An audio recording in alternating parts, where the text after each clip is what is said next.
The Wizards live up to their name and produce some magic and get their star. But how can they do so? How can they get to the top 3? Find out next on Locked On Wizards.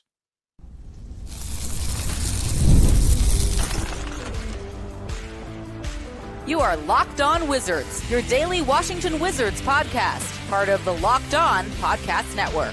Your team every day.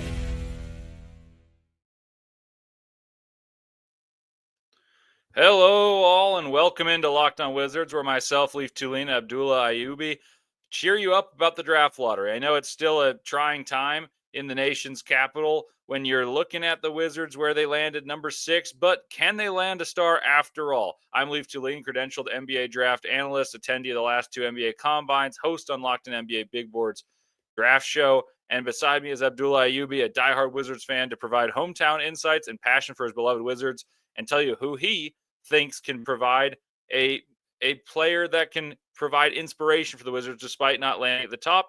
And we're going to talk about some trades. Thank you guys for making Locked On Wizards your first listen each and every day. And remember, Locked On Wizards is free and available on all platforms, including at YouTube, YouTube at Locked On Wizards, where the best way to help us grow is comment anything below. And today's question is, who is your dream trade target? We're going to talk about a few of our highly prioritized guys that are in the draft and outside of the draft, but are there any others that make sense to you guys? And, we're going to talk about the trade partners for the Wizards, potential trades, who should Dawkins in the front office target, and how much is too much to give up? And lastly, maybe a little preview of what the offseason looks like for the Wizards in terms of free agency. So let's dive right in. Abdullah, I want to turn it over to you. What does it take to move up in the draft if it is for a draft pick? What do you feel comfortable parting with?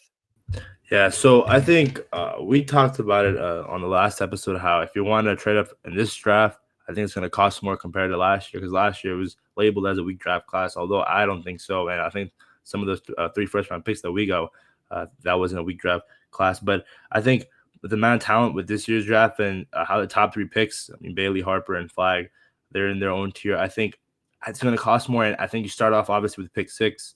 Definitely pick 19 is going to be a consideration. And I think you have to tag a guy like Jordan Poole. And I love Jordan Poole, and I'm not saying the Wizards should trade him, but again, you have to realize that it's going to cost more. And if you're Will Dawkins and company, it's going to, if you want to be that GM that changes the franchise, you're going to have to make moves like that, moves where a lot of people are going to be turning their eye and saying, well, what is this? What is like, this is a wrong move. But in hindsight, in the future, it was the right move. And I'm not saying they should trade Jordan Poole, but the question that you asked, saying what would it cost? I think it would cost a guy like Jordan Poole, a fringe all-star. I think he's almost there. I think if the Wizards were a winning team last year, he would have made it. He's gotten better every single day as from day one as a Wizard to now. And I just think the way he put his head down when he became a 6th man, got that role, got better in the offseason. I think he's a really good leader right now, turning age 26, still relatively young, is hitting his prime. So I think if you're the Wizards, that's one thing you have to consider, that if you want to trade up, you're going to have to trade a guy like Jordan Poole in order to get a top 4, top 3 pick. Yeah, and I think that's reasonable. They say fortune favors the bold, and perhaps the most bold move you could make is trading for a guy who was a former number 1 pick in Zion Williamson. Not too long ago, 6 years ago, he was seen as the transcendent star, the next best prospect since Anthony Davis, and before that, LeBron James. He hasn't lived up to the hype in the sense of injuries, and that is a concern. And maybe that would make the possibility for him to be traded, because you see someone who's so productive when he does play, but his value is a little lower on the trade market because he's, the best availability is availability. And maybe that makes him more accessible. So how do you feel about trading for a guy like Zion or maybe Trae Young, or are there other guys that you think, fortune favors the bold, let's try to get a star to couple with the already impressive youthful core? And the Wizards have a lot of picks coming up. So maybe you try to find an established star rather than finding one through the draft, which, as you've seen, drafting as the Wizards, but also as the history has dictated, it's not that easy to find a star in the draft. Yeah, so I think to start off with Zion Williamson, again, I was a huge fan of him when he came out of Duke, number 1 overall pick.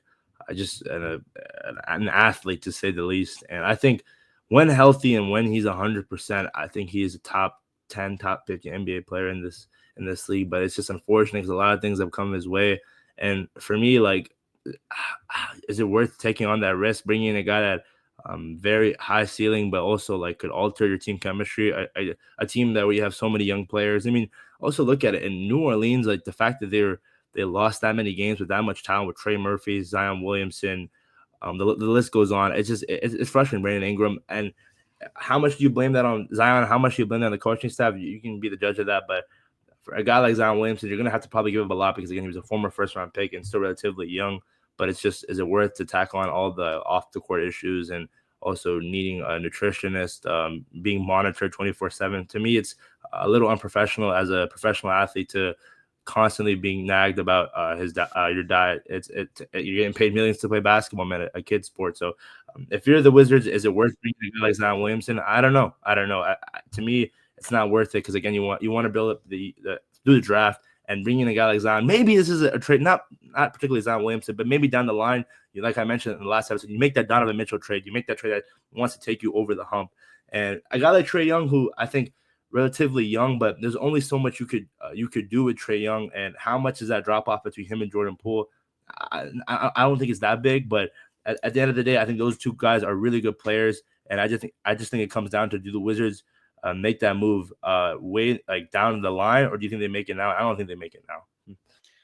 I don't know if they make it now, but I definitely think Trae Young's better than Jordan Poole, and by a decent margin. And so if you were to feel as if Trae Young or Jordan Poole's a fringe all-star, getting a true established bona fide all-star, one of the best offensive players in basketball to complement Alex Sarr and his defensive capabilities, Bilal Coulibaly, and you give up picks in the future because the Hawks are in purgatory of basketball. They've made the play in a couple years in a row. They haven't gotten great picks to help Trae Young. They have had injury issues. I think there is a world in which that trade could happen. And like I said, fortune favors the bold, and these are the type of moves that have moved the needle for a couple of these teams. You look at the Knicks, they got Karl Anthony Towns and Mikal Bridges. They were aggressive, and they're on the precipice of making the Eastern Conference Finals. You look at the Pacers, Tyrese Halliburton and Trae Young, I think, are very comparable basketball players. And he's got them in the back-to-back Eastern Conference Finals. So I think trading for a guy like Zion Williamson or Trae Young is a good move for the Wizards because the Wizards have a surplus of picks. And I understand there's a good draft class coming, so maybe you do wait it out. But what's the likelihood you find a player, whether you're drafting 1 or 6, 1 through 6, in fact, that's better than Zion Williamson, that's better than Trae Young? There could be guys that are more conducive to winning, but that's why they're so rare. That's why not getting Cooper Flagg hurts so much for the Wizards amongst other teams. But I think that the Wizards have the core in place to make an aggressive move and find a guy that they think can be a star, even if not a superstar. Yeah, no. Just for clarification, I'm not saying Jordan Poole and Trae Young are on the same level. I kind of misinterpreted that, but I just think getting a guy like Trae Young at right now, do you think he makes that leap of a difference where maybe down the line where the young guys get better, then maybe it makes more sense because you get guys with experience and you bring a guy like Trae Young who could, Alex Sarr would be more of a lob threat, opens up this offense in a whole different way. So it's going to be really interesting to see what the Wizards do. I still think they don't trade for that guy just yet. I think maybe that's a move that could be down in a year or two. And I'm satisfied with it. Again, I always mention how Michael Winger and Will Dawkins, I think they have a lot of confidence in this roster. I mean, there's a reason why they traded Denny Avdia. They got a guy like Bub Carrington. That's their guy. And I think he could definitely be that guard of the future for the Wizards with him and Jordan Poole with that good backcourt, potentially a great backcourt. And at the end of the day for the Wizards, there's only so much you could do. And I think give it another year. I think next year, hoping to get 25 to 30 wins. That's the goal. And the year after is when you seriously consider making that playoff or at least getting that last playoff spot.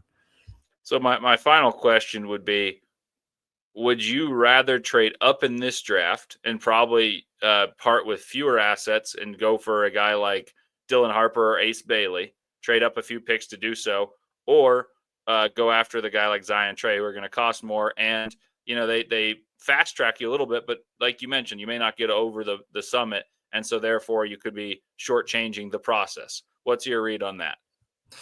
Yeah, that's an interesting question, Leif. I think if you're the Wizards, getting a guy like Zion Williamson, if all things go right and there's legit no distractions and he figures out a way to be that guy, the guy that he was coming out of Duke, I think you go after a guy like Zion Williamson who's still relatively young and you pair him up with Alex Sarr, with the Bilal Coulibaly, with the Jordan Poole, with the Bub Carrington, with the Keyshawn George. You have a really, really nice core here in Washington. And maybe you can make the argument that how it didn't work out in New Orleans. Why would it work in Washington? I don't know. It's gonna be hard to justify that one, but I think a guy like Zion Williamson, I was a big fan of him coming out of college. I think that would be amazing. And who knows, Ace Bailey and Dylan Harper. I mean, I think the ceiling is there, but will their game translate in the NBA? I don't know. I don't know. We'll just have to see. I'm still confident they're gonna be really good players, but in due time, we'll see. Well, one thing's for certain: you need a star to go far in the NBA playoffs, and that's the ultimate goal. Like you said, it might be a process for the Wizards, but you need a star. So coming up next, we're going to talk about the philosophy of what does it take to make a trade, what is the timeline, and maybe we'll talk about just how much better Ace Bailey and Dylan Harper are than what will be available at 6, and if it justifies the necessity for making a trade. All that and more straight ahead on Locked On Wizards.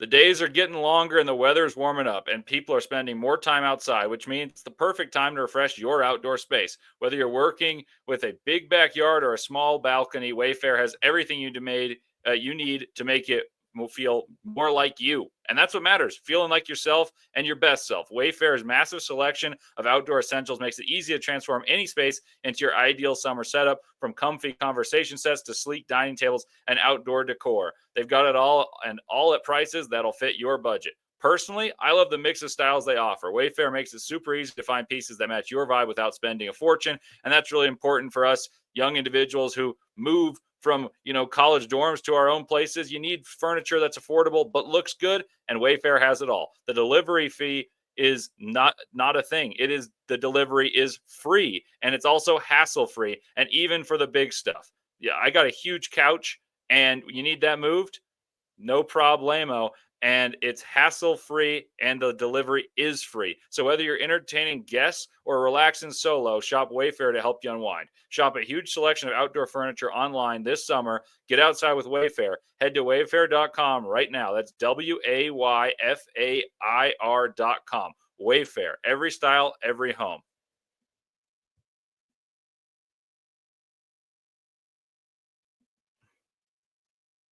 All righty, welcome back to Locked On Wizards. I'm Leaf Thulin, joined by Abdullah Ayubi. We've been talking about the draft, of course, and we've thrown out some possibilities of trades for guys like Zion Williamson, Trae Young. Abdullah mentioned Donovan Mitchell, who's a little bit older, but you see that he can be an all-NBA guy despite losing in the playoffs. You know, the ultimate goal is the playoffs. So my question to you is, the thought around teams like the Wizards, like the Jazz, like the Hornets, the thought is you rebuild and you have enough chances in the draft, you're going to find your guy. The proof in the pudding is the Pistons. They've had the fifth pick 3 straight years, and they made the playoffs, but they did get the 1 once. The Wizards just got the 2 with Alex Sarr and perhaps got the best player in the draft. They go to 6, and there are some good options. We've talked about them as nauseum. You look at Derek Queen, Common Malawatch, Trae Johnson, guys like that. But how important is it to find that guy, and how much better are Dylan Harper and Ace Bailey, because Cooper Flag's off the table? The Mavericks said they're not going to take any trades whatsoever. They're just taking Cooper Flag, done deal. How much better are those guys than the guys at 6? And does it make it worthwhile to fast track and try to find one of those guys as the star of the Washington Wizards?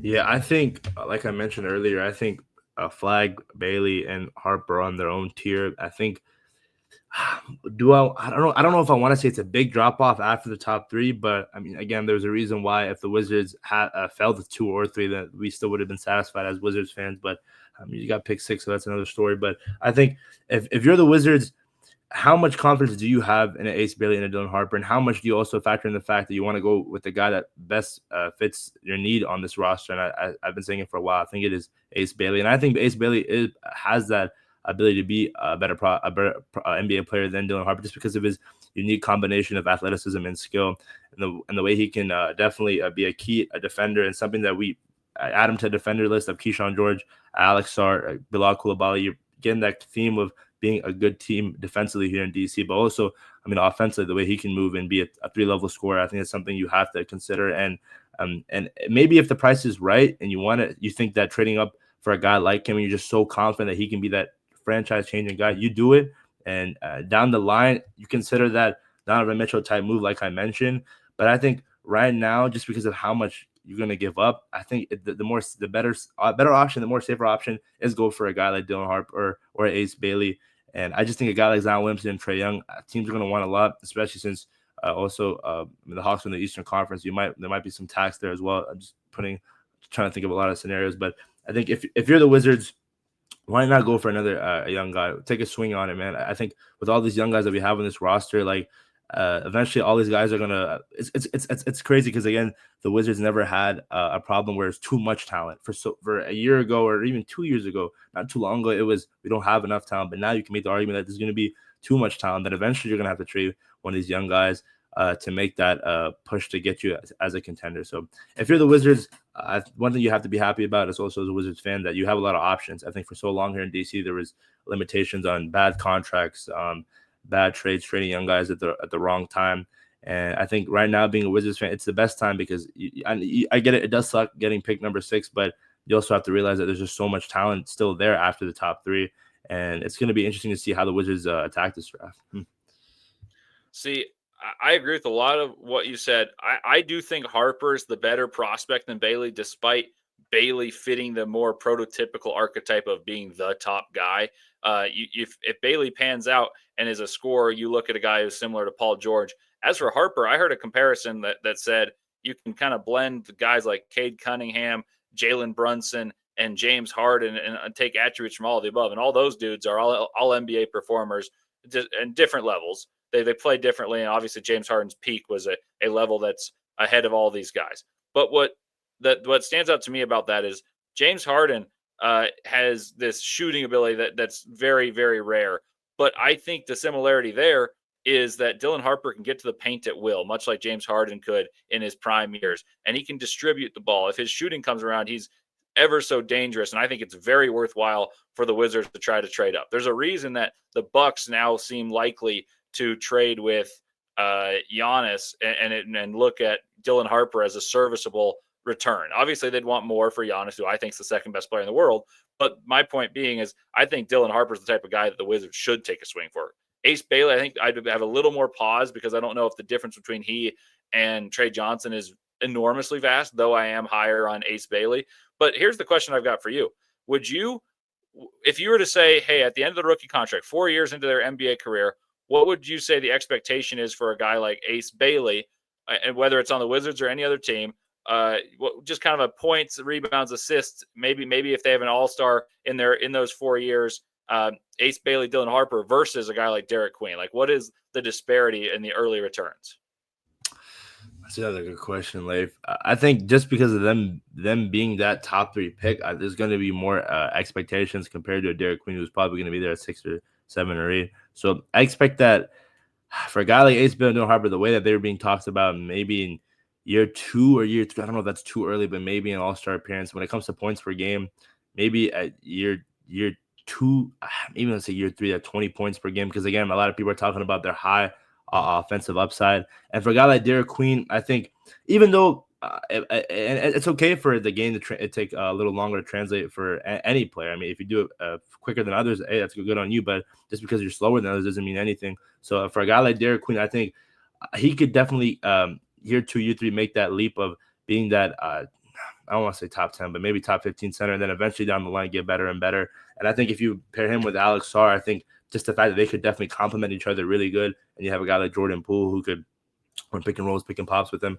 I think you're in a really good position to understand that, hey, even if you don't get a guy like Ace Bailey or Dylan Harper, guys like Derek Queen could be a really key contributor, and a guy who's played on the big stage, a guy who played with Cooper Flag at Mount Vernon, so he's been through it all. And also a guy like Trae Johnson we mentioned. So when we really think about it, like outside the top 3, there is a lot of young talent. It's just how the Wizards want to go. What direction do they want to go? Do they want to get that wing that they desperately need if BLOCKBUSTER doesn't take that year 3 jump offensively? Or do you want to go for a big man in Derek Queen? And you also got to mention that you also have pick 19. So that do you double down on a position? Do you want to switch it up and go for a guard? We'll just have to see when the draft comes.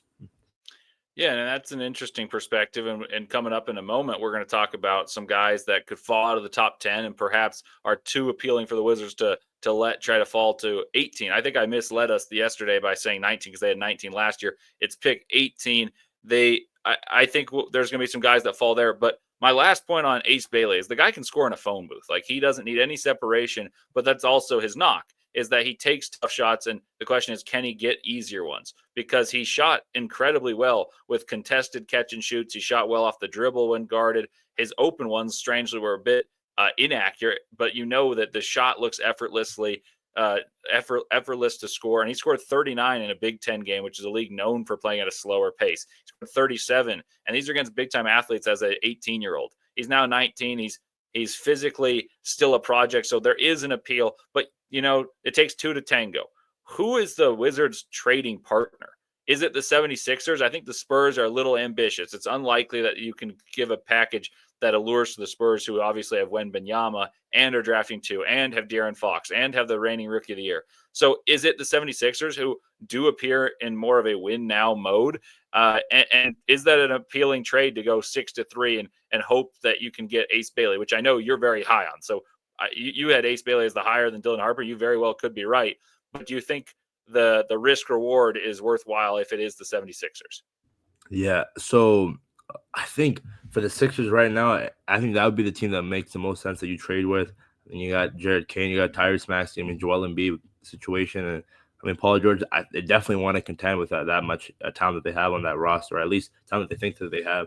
And I don't see why not. It's going to cost. It's going to cost a lot. It's going to cost something for sure. I think you start off with pick 6, other first round pick, and then again a guy like Jordan Poole could definitely be a consideration. But if you're the Wizards, if you really, really, really think Ace Bailey could be that guy, why not? Again, like I mentioned earlier, the one thing that separates normal GMs from the really great ones is that they make that swing. They make that trade that people again say, "Hey, what are you doing there?" But down the line, it was the right move. So if you're Will Dawkins, why not, man? Again, you get a guy in Ace Bailey, you pair him up with Alex Sarr, with the Bilal Coulibaly, with all this young talent on this roster.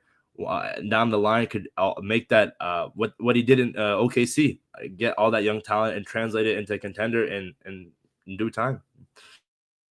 Yeah, and I think it really depends on the evaluation of Ace Bailey, because I don't think you move up if it's for VJ Edgecombe with the understanding of the athleticism that you have already employed. The ball in hand guy like Bub Carrington could play with VJ. I just don't think you take the risk of moving up for a guy that potentially could be there. I think it's unlikely he falls to 6.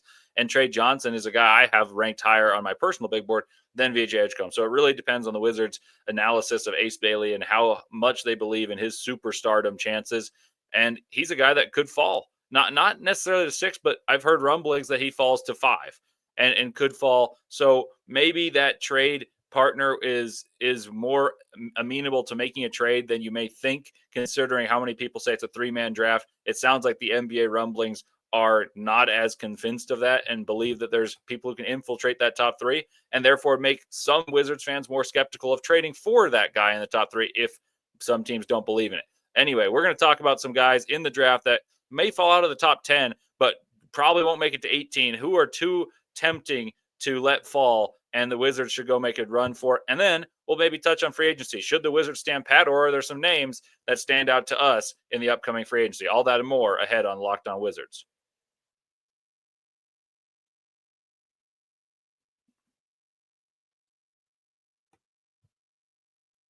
Welcome back to Locked On Wizards. I'm Leif Thulin, and I'm joined by Abdullah Ayubi. All week long, we've had a blast talking about the draft, despite the unfortunate results of the lottery, placing the Wizards at 6.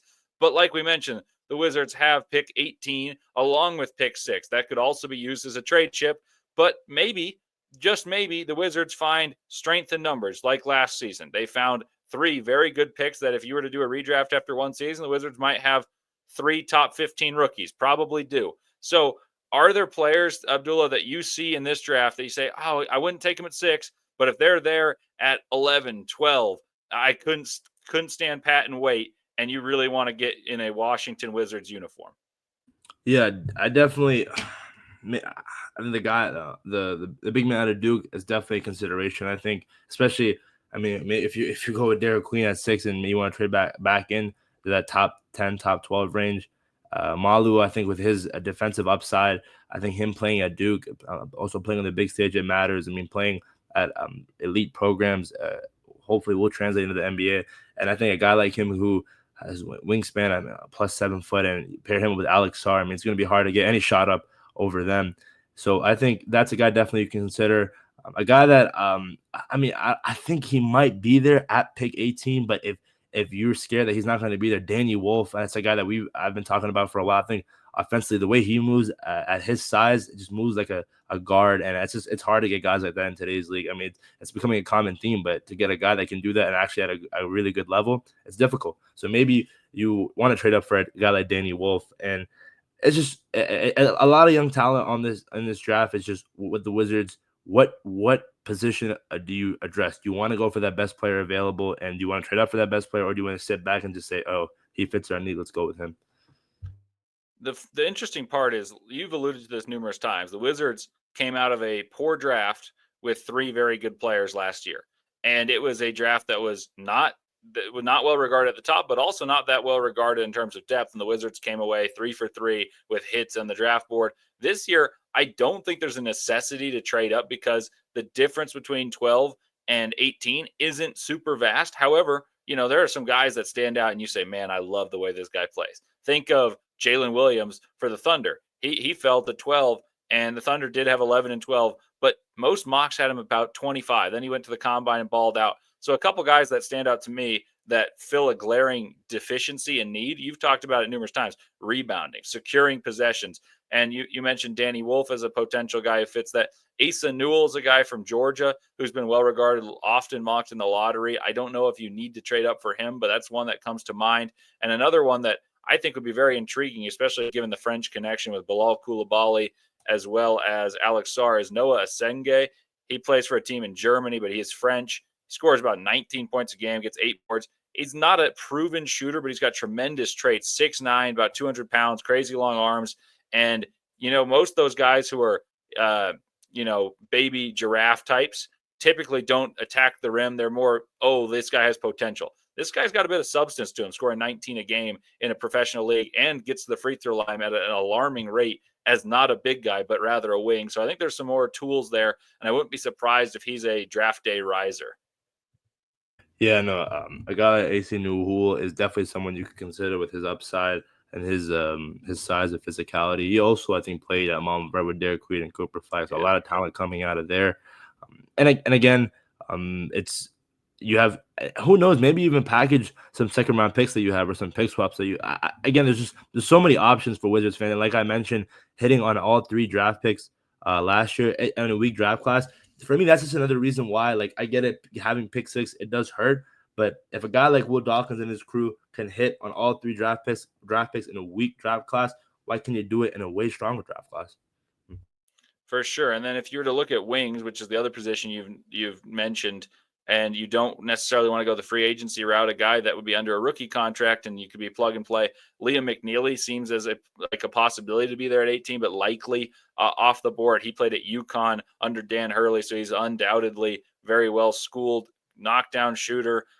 He plays physically, very competitive, and he was perpetuated into the number 1 option on a team that had high hopes, and freshmen usually crumble under that. And so his efficiency is not amazing, but the fact that he scored 38 and 10, joining the likes of Kevin Durant, Michael Beasley, and guys like that, to have 35 plus and 10 on a road game in college basketball stand out to me. And then a guy who's more toolsy, which fits a lot of what the Wizards have done, is Carter Bryant. I'd imagine he's gone by 18, but he's a guy that I think can fit a lot of roles. He's very versatile, long arm, very strong athlete.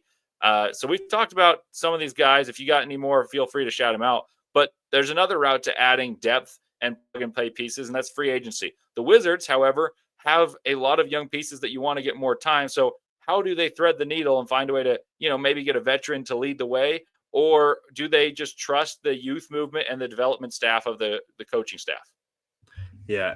So I think, especially since I feel like a lot of those free agents are probably going to stay or go to contenders, I think right now, if you're the Wizards organization, I don't think there's any need of throwing money like it's nothing and throw it in a guy who's not worth that value. That was a common theme of the past regimes where you just overpay for guys and expect them to be a contributor, and it clearly didn't work out the way that a lot of us Wizards fans wanted it to work out. So I think let the youth movement go. I think especially since you haven't seen a guy like Sadiq Bey play, who before injury I think he was averaging 15 to 20 points per game. So you still have guys like him. You still have some really good veterans on this team that you can definitely be mentors for these young guys.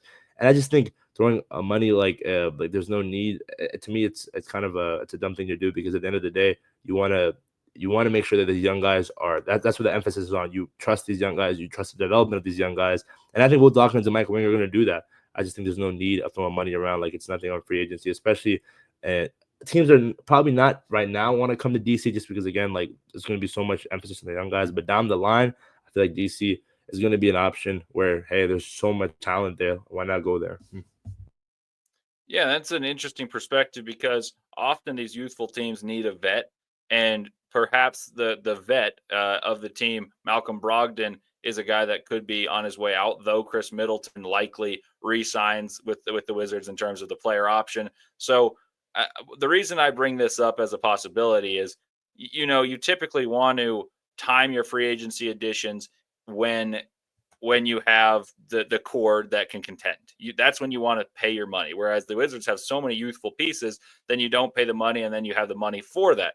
But at a certain point, you need to find players before they're valued as such. What I mean by that is there a reclamation project type of free agent that the Wizards believe in, correctly identify their skills, and they get a steal on the market, so then they have a supplementary piece that doesn't cost a fortune, but is an established NBA player should they draft a star, whether they strike gold at 6, should they trade up, whether they make a trade. So I think there's always a room to navigate.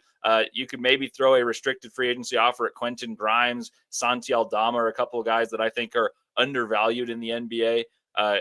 And could be a worthwhile role player. Gary Trent Jr. is another one who played well in the playoffs, who's going to draw some attention that I think you put him on the Wizards, and it's not necessarily a guy that moves the needle, but once you have the guy, those are very good complementary pieces. So those are a couple pieces that I would consider. And this is a strange one, but Nick Batum, because of the French players on this team, he's a very good vet. He plays winning basketball, so I'd imagine he doesn't want to go to a team that's in a rebuild process. But maybe you lure him away with a little extra cash. What do you think of those guys? Yeah, no, I think Quentin Grimes, just because of how his emergence in the recent playoffs, I think he's gonna probably want a lot of money. He came out of nowhere. And Nick Batum, I get the French connection, but I just feel like at the end of the day, I mean, I think he wants to be on a contender, and just right now it wouldn't make sense for at the point of his career playing at a team like Washington, where right now they're probably not going to make. I don't even say probably, they will not make the playoffs next year. It's going to be very difficult. A lot of things have to go right for it to happen, but yeah, I just don't think it would make sense right now at this point of his career. Yeah, I think it's worthwhile to throw out the veteran mentorship, but I agree with you in that assessment. Well, let us know, guys, in the comments if you have any free agents or guys that we didn't mention as trade targets, because the Wizards need to make moves in the offseason, both via the draft and perhaps during free agency, and definitely should be at least acknowledging the possibility of making trades to make their roster better, because they've got a lot of options. That's the luxury. Let us know in the comments what you think. Thank you once again for making Locked On Wizards your first listen today. And for your second listen, check out Locked On NBA Game Night. Every game, every night until an NBA champion is crowned. Get local analysis on a national scale. Find NBA Game Night on Locked On NBA on YouTube or wherever you listen to your podcast. And thank you for tuning in. We'll see you guys tomorrow. And appreciate you guys for listening, and let us know if you want to hear about any specific players, and we'll give you the in-depth coverage. So we're definitely reachable, and we appreciate your support all the time.